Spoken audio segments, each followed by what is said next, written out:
Welcome to Trading Lounge and the Australian report, and starting on the daily chart here, it does appear now that we need to take a stronger look at the intermediate wave 3 in blue up there as being completed.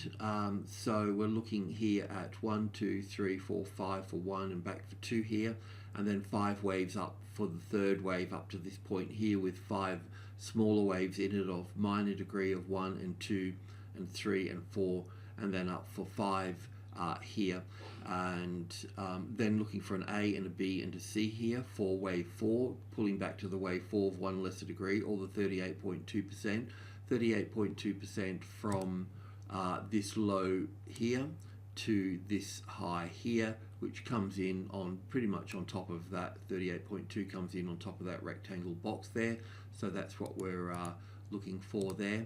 And also too, with this market, we can look at the DAX here on the daily chart as well. So we've got the same sort of count happening here as well.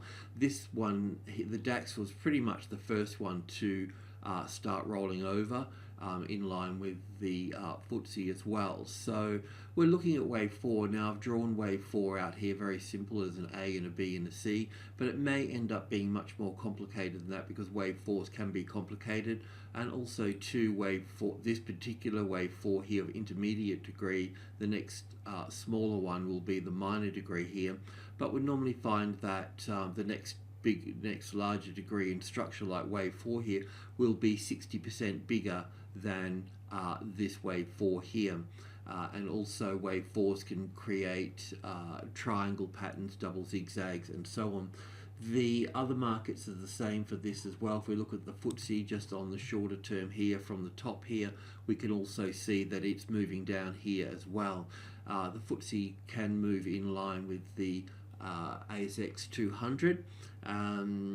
Yeah, so it's certainly making that move down there. And also with all of this as well, the S&P 500, find that here as well. It's been a little bit more reluctant, but in moving down, as you can see, but it has started to sort of crack in that trend that it's in here at the moment, so we're expecting that further down. But we don't have a clear 5 waves here, but we certainly look at taking short trades in this instance as well. So pretty much they're all moving down in this case, and it's pretty much the same in our sectors, in most of our sectors as well.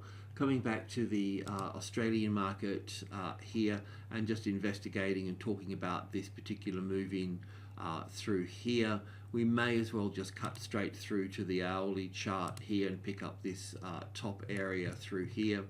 Just let me organize this second.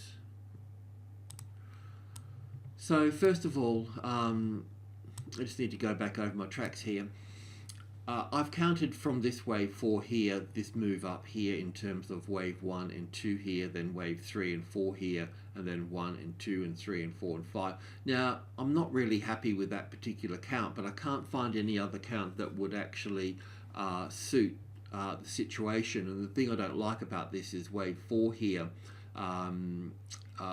being overlapping wave 1, and also making it sort of a little bit shorter than these guys here, wave 1 and wave 3 here. So really, unless I've made a mistake somewhere else in here, but I can't see where I've done that. So I felt like I did all the right things here, even though I got it wrong.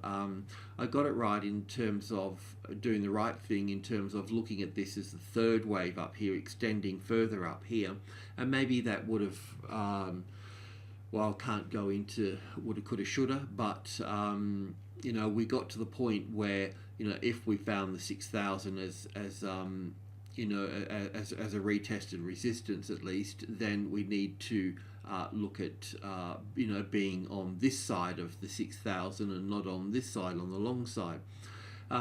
So look, in a nutshell, I'm not happy with this here, but we need to pull it in line with the rest of the global markets. So moving to the downside here, we still don't have a 5-wave structure to the downside, so we only have 3 waves down. And I like going off the cash market a lot too. So this move, this count coming down through here, we're still expecting it to move down to 5.9, so that would be our target to the downside here. When it moves into group 1 here of 5.930, 5.920, 5.91, it can get a bit choppy when it moves into group 1 here. Most of the time it's choppy. If it's a really powerful move because of its place in a structure, then it can slice through it like butter. But in most cases, you'll tend to see it bounce on all these levels coming down here. We can see it already finding support here on this level here. So this is a little A, B, and C wave here before seeing further downside here. But the thing that sort of also here that I have a problem with as well, I've got 5 waves down to here, and realistically I should put wave 1 here, and I've done that on the tick chart, and then I should put this here, and then I should put this here and this here, and then I've got 3 waves here, and then build this 3rd wave here down into here.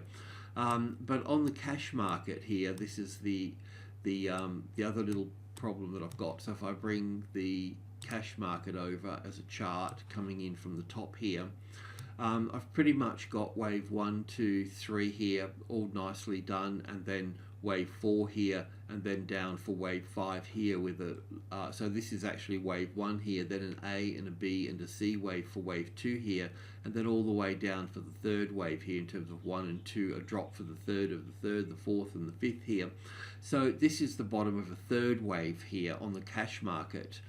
So that's why I've got this labelled here as being the bottom of the 3rd wave here. But I know on this sort of this is the cash market, the physical market during the daytime, and it runs on the futures market at night time. So I've got this extra little wave in here, so it's something that I need to accommodate. So when I'm finished getting the 5 waves down here, we may get another little wave down, but I will work both the cash market and this market wave count in here, and then we'll also line that up with see how the other European markets are going on the intraday basis as well.